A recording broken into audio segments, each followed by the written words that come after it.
Fernanda Maia. Abre o olho, Fernanda Maia. Abre o olho. Tem uma frase que eu gosto muito, Venê. Qual é? Tudo normal. Calma, Pedrosa.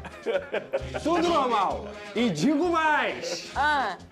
Abre o olho. Abre o olho, hein? O que era 10 foi pra 7, o que era 7 foi pra 5 e o Vascão tá chegando. Eu costumo ouvir pelo andar da carruagem, pelo andar da cavalaria, vai parar. Você tá falando de quê? Vai parar. Você tá falando de quê?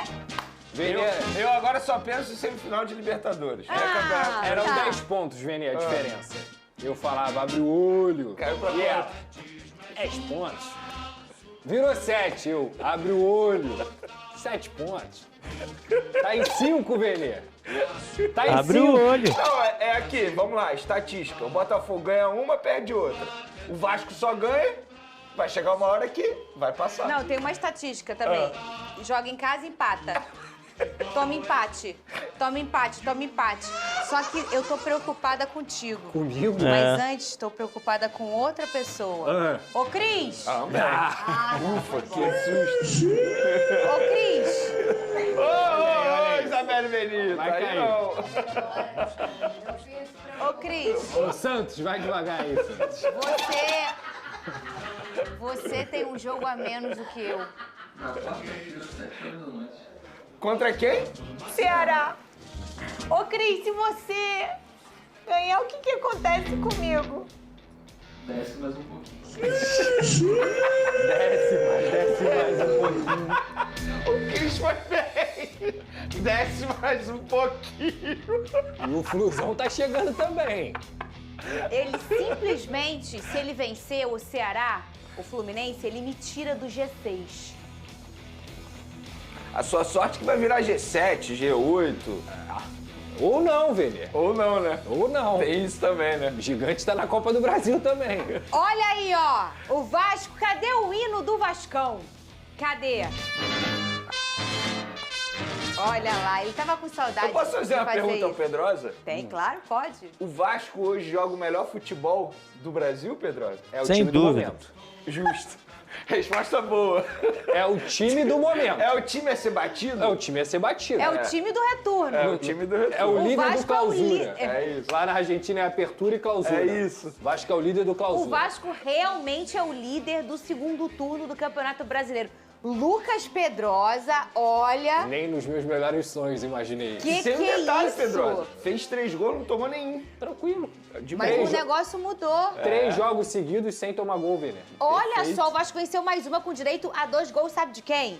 Do Pirata Verrete, que encerrou um jejum de 8 jogos que ele não marcava, mas mesmo assim ele ainda era o artilheiro do Brasil. Perfeito. E assume agora a vice-artilharia do campeonato. A gente vai ver como foi esse jogo A e na turma volta surta. a gente vê esses fazedores de gol chacoalhando o futebol moderno e intenso. Tem gente que tá fazendo precisando, Fê. todo mundo repensar. Rodolfo, eu tô. Sem Ryan em campo, o Cruz Maltino foi pra cima e após cruzamento de Nuno Moreira, Verrete tentou abrir o placar de cabeça. Cruzamento de Lucas Barbosa, a marcação tirou. John finalizou, mas foi parado pelo goleiro Léo Jardim. O Vasco seguia embalado e após escanteio teve mais uma ótima oportunidade com Felipe Coutinho. Aos 27 do primeiro tempo, Lucas Piton cruzou e Verrete bateu para a rede, mas o goleiro Cleiton defendeu a bola já dentro do gol. Gol do Vasco, 1-0. O Bragantino corria atrás do empate, 2 vezes com Sacha, a primeira defendida por Léo Jardim e depois chutando para fora. Mas quem estava para jogo era o Pirata. Aos 23 do segundo tempo, Paulo Henrique chutou da intermediária, Cleiton espalmou e Verrete aproveitou o rebote para marcar o segundo, 2-0 Vasco.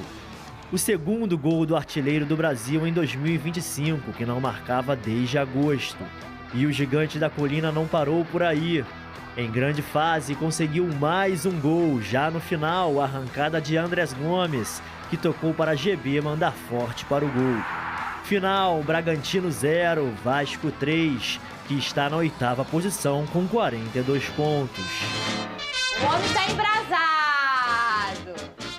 Ele tá feliz. Olha as canjicas dele, Vene. Engraçado que eu achei que era você que ia mostrar as canjicas hoje, não? Não, eu não. Hoje não. Hoje é a vez contrário. dele. Muita gente achou também. Ô, Eu também achei. Lucas Pedrosa, o que falar do seu Vascão, Lucas Pedrosa? A máquina, A máquina, o time do momento, o líder do o retorno, colossal Clube de Regatas Vasco da Gama. se preparando para a Copa do Brasil. Eu espero que chegue lá sim. Ai, Me dá até medo, Pedrosa. Vene. Tá jogando muito cedo, Até entendeu? lá muita coisa acontece. Tá muito cedo, cara. Falta um mês e meio. É muito cedo mesmo, muita coisa muda no futebol, entendeu? Mas, falando sério, eu acho que o Vasco fez um grande jogo contra o Red Bull Bragantino. Eu acho que, principalmente na fase defensiva, apesar do Vasco ter feito 3 gols, do Vasco ter vencido por 3-0, que é um placar sonoro, principalmente jogando fora de casa, contra o Red Bull Bragantino, que vive uma fase bem ruim no pós-Copa, mas é um time organizado, é um time que, tanto é que faz parte da primeira parte da tabela do Campeonato Brasileiro. Eu acho que o Vasco ontem fez um jogo muito maduro, equilibrado, que era uma coisa que eu sempre buscava cobrar do Fernando Diniz. Com a bola, o Vasco sempre jogou bem com o Fernando Diniz, sempre criou oportunidades, sempre teve ótimos jogadores que conseguiam fazer o Vasco também abrir o placar ou marcar gols. Defensivamente, essa equipe, principalmente antes dos reforços, ela tinha muita dificuldade de conseguir segurar jogos, ela tinha muita dificuldade de ter uma postura defensiva boa e ontem o Vasco deu uma aula na fase defensiva. Tanto no primeiro tempo, depois do gol do próprio Verratti, e não é coincidência, cruzamento do Lucas Piton, gol do Verratti de cabeça, uma coisa que a gente já viu diversas vezes aconteceu de novo, não foi de cabeça, mas foi um gol que o Verratti completou ali, e aí a bola entrou, assim, acho que resta pouca dúvida naquele lance ali, o Cleiton vai pegar a bola lá dentro, gol do Vasco. O Bragantino, naturalmente, iria tentar o empate por estar jogando dentro de casa, mas o sistema defensivo do Vasco funcionou tanto, o sem bola do Vasco no 4-4-2 funcionou tanto e de uma forma tão equilibrada que o time conseguiu segurar o resultado sem sofrer. O Léo Jardim praticamente não fez defesas dentro da partida. Vira para o segundo tempo, nos primeiros 15 minutos, acho que o Vasco também continuou sofrendo, mas soube sofrer. Por ter um Robert Renan vivendo uma grande fase, o Carlos Cuesta que caiu como uma luva, o Barros que é um monstro nessa composição, mas quando eu digo esses 3 nomes é muito por conta do reforço que eles trouxeram para o time do Vasco da Gama. Só que de forma geral o sistema defensivo inteiro jogou de forma equilibrada, marcando em bloco médio, o Verratti fazendo também uma boa partida, não só com a bola pelos 2 gols, mas também sem a bola, enfim. Um Vasco que ganha do Red Bull Bragantino por 3-0 sem o Ryan, sem o seu principal jogador. Isso mostra que o trabalho do Fernando Diniz, ele vai muito além da individualidade, ele vai principalmente em cima do coletivo. Vem o segundo gol do Verratti naquela sobra do chute do Paulo Henrique e o Carlos Andrés Gomes, que é outro jogador do reforço do Vasco da Gama, que foi contratado nesse meio de ano, consegue fazer uma belíssima jogada para o gol do GB. Ou seja, a gente falou aqui de coletividade, da artilharia, do Verratti voltando a marcar, um cara muito importante, porque trabalhou em silêncio e voltou para ajudar o Vasco no descanso mental e físico que ele teve, da zaga, que foi também reforçada, da base, Barros, da base, GB. Então é o Vasco que tem coletivo, individual, base e um trabalho do Fernando Diniz, que também culmina na boa janela que a diretoria do Vasco fez. Então, cara, é um momento de fato de lua de mel. É um momento de um Vasco que não vivia isso desde 2012. Semifinalista da Copa do Brasil, líder do retorno do Campeonato Brasileiro, um time que acumula 6 vitórias nos últimos 7 jogos,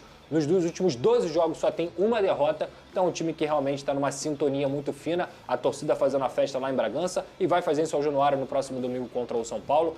É muito prazeroso ver que o Vasco não só está subindo na tabela, mas o Vasco também está jogando futebol. O Vasco hoje é um time de futebol. E é isso que acontece, ô Vene Casagrande, quando você dá tempo a um treinador que tem experiência, que tem um trabalho, uma forma de trabalhar muito genuína, né? Muito dele, na verdade, com muitas características. E quando você também tem uma segunda janela muito positiva. O Vasco conseguiu equalizar tudo isso.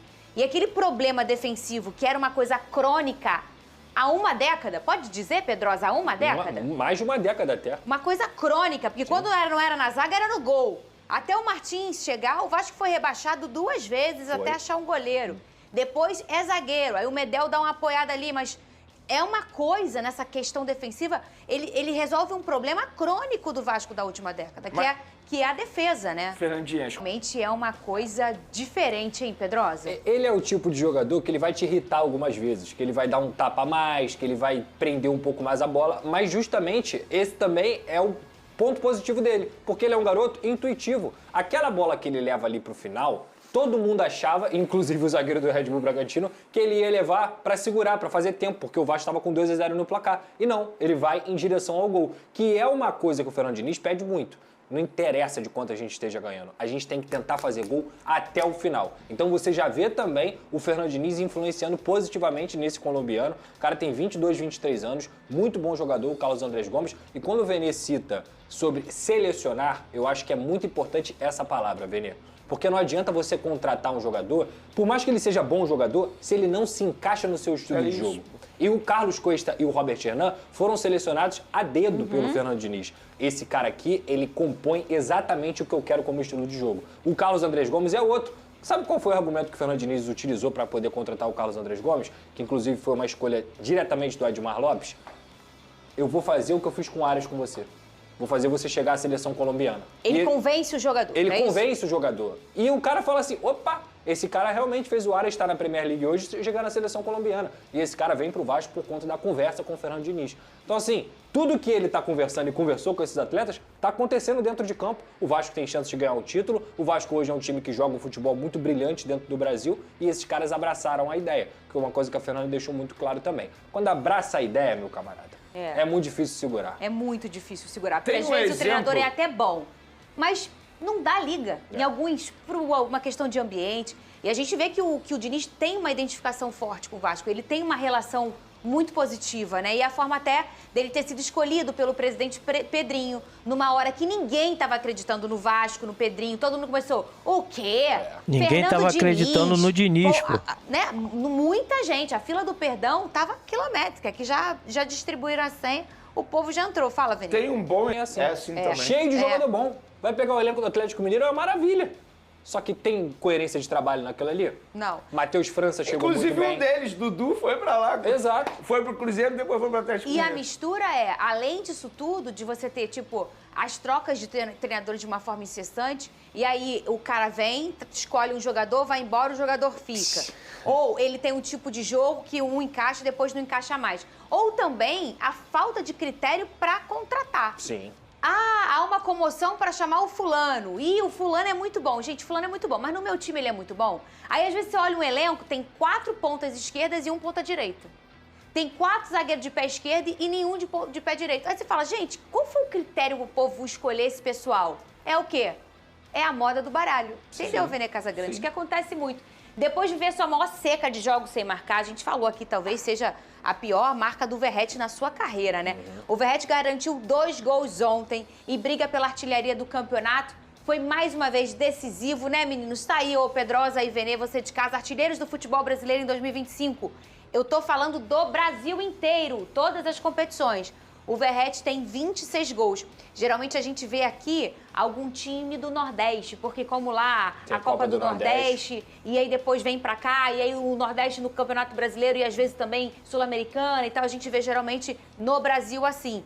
Tá aí o Verratti em primeiro, o Flaco Lopes em segundo, com 3 gols, que pra artilharia, gente, essa é uma diferença grande, tá? O Caio Jorge com 20, o mesmo número de gols do Germancano e do Arrascaeta, que isso aqui também é um absurdo, né? Os números do Arrascaeta para a sua própria carreira, detalhe, né? Nessa lista aí, Só ele. Verratti e Cano são 2 jogadores que, teoricamente, vivem uma fase ruim na temporada. E mesmo assim estão aparecendo aí na lista de top 5. Só o Arrascaeta é meia. Exato. Só o Arrascaeta é E meia. o que torna mais impressionante o número dele. Agora, só o Arrascaeta é meia, mas a gente tem 2 caras da antiga Da aqui, antiga. Pedrosa. A gente fala aquele típico camisa 9. O Cano precisa de uma bola, um toque na bola para fazer o gol. Ele é fazedor de gol. E o Verratti, idem. Ainda mais quando a duplinha dele, que é o Lucas Piton, aí eles têm minutagem juntos. Porque aconteceu, eu até comentei aqui, o Piton volta, começa, e o Verratti entra e o Piton sai. lembro disso. Se lesionou. Eles estavam voltando juntos, mas não estavam encontrando. tendo minutagem. E aí agora, deixa os dois sentarem no restaurante pra bater um papo, ô Pedrosa. Cara, assim, é o que eu falo, eu já não acredito em tantas coincidências no futebol. Acho que o futebol tem a ver com trabalho, com o dia a dia, com conversa, com entrosamento. No caso do Verratti e do Piton, aí que eu não acredito mesmo, não tem coincidência, gente. O Piton joga, o Verratti faz gol. Isso. o arco e a flecha o tempo inteiro. E ontem foi a mesma coisa. Você falou sobre o primeiro toque. Os 2 gols do Verratti foram em um toque só. Tanto o gol que ele faz o primeiro, quanto no rebote no segundo. Então é um cara que merecia essa volta por cima, é muito trabalhador e estava sentindo muito esse momento também. Foi importante. Ainda bem que o Fernando Diniz entendeu que ele precisava ser preservado e ele volta do jeito que a gente precisava, do jeito que a gente sempre falou aqui. Não descartem, não tratem com desrespeito, porque é um jogador de calibre. E tá aí o Verratti ajudando o Vasco novamente. E a gente vê, ele volta a marcar a comoção da comissão, da galera do Vasco. Isso mostra o carinho que todo mundo tem com ele. E como ele é importante também, Vene Casagrande, internamente, Pedrosa já trouxe essa informação várias vezes. Ele é um cara de liderança, ele é um cara que, por muitas vezes, a gente viu o Vasco patinar, ele vai lá e bota a cara. Quantas vezes já viu ele puxando elenco, tirando o elenco de campo? Enfim, ele é um cara que tem muita liderança. Talvez o mais líder aí Disparado. Ele é o cara que as pessoas olham e falam assim, é o nosso líder, é o nosso capitão. Dos mais jovens aos mais velhos. E isso é importante e fundamental para você ter um processo positivo, com todas aquelas características que a gente fala aqui no programa, para um time estar no topo, ter uma liderança dessa dentro do vestiário com o jogador é muito importante, velho. O do Diniz, Pedrosa, você acha que ele pode começar agora? Ele voltou a marcar, tá? E aí tem o Ryan jogando tudo. Você acha que ele pode levar em consideração o adversário e começar a usar o Vasco de forma diferente? Eu vou dizer, eu não acho que o Diniz tem esse perfil. Mas você acha que ele pode começar a ser mais flexível e passar a ser assim? Fernanda, o Diniz, quando se pergunta sobre o Verratti, inclusive o Verratti no banco, ele fala o seguinte, o Verratti é titular do Vasco. Ele é titular do Vasco. Assim como o Andrés Gomes é titular do Vasco, o Ryan é titular do Vasco, o Nuno é titular do Vasco. Então eu acho que assim, pro jogo contra o São Paulo no domingo, eu duvido muito que ele vai mexer naquilo que estava dando certo. Que era o Ryan, Nuno, Andrés Gomes e Coutinho. Até porque o Vasco tem um poder maior de marcação quando joga dessa forma e também de desmarque, de envolvimento, digamos assim, jogando em casa. Mas eu também não duvido que no jogo que ele achar que o Verratti tem que jogar, ele vai colocar o Verratti e não quer saber de nada. E tá tudo bem, porque essa é a grande característica de um grande elenco. É você ter opção. Acho que o mais importante pro Vasco hoje, manter no segundo tempo aquela inconsistência que a gente falava bastante, no segundo tempo o time morre. Isso não tem acontecido mais, porque ele tem opções no banco. Ontem entrou o David, entrou o Matheus França, entrou o GB. Que inclusive fez gol. Revelação, joia, já não é mais o Ryan. O Ryan é uma realidade. O Ryan tá pronto. O GB que agora tem que ser encarado como uma joia, como uma revelação. O Barros tem que ser encarado como uma revelação. Então, quanto mais opções o Fernando Diniz tiver, melhor. Acho que o Verratti tem que ser titular contra o São Paulo? Acho que não, tem que voltar o Ryan. Mas o Verratti tá ali pronto para ajudar e que luxo ter o Verratti no banco. Olha isso, ontem o Vasco chegou à 4ª vitória seguida. É a segunda vez desde 2012 que isso acontece. Olha a arte aí na tela. Você até falou, o melhor momento depois de 2012. 4 vitórias seguidas do Vasco. 2012, Vasco 1-0 no Botafogo, Vasco 1-0 no Atlético Goianiense, Vasco 1-0 no São Paulo, Vasco 2-0 no Santos.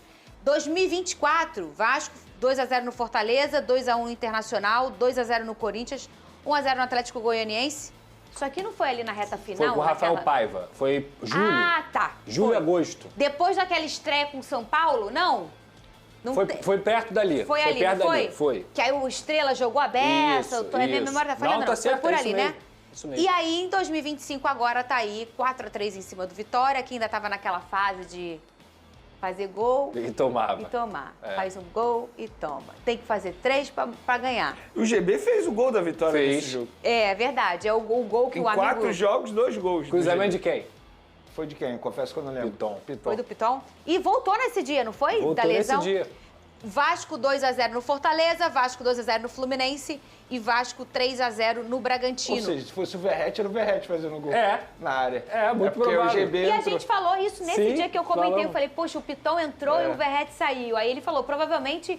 Inclusive, você trouxe a informação nesse dia que o Verratti passou instruções pro GB. Passou, tem um vídeo do Piton, do Verratti falando assim, ó, mexendo no vestiário e mostrando pro GB como ele deveria se posicionar dentro da área. E o que a gente repara aqui nesse recorte recente, Vene Casagrande, é um Vasco que não leva gols. Palmas pro Vasco. Quem diria, Vene, que a gente ia chegar nesse momento, neste programa? Esse 2025 realmente tá uma loucura. Tá difícil.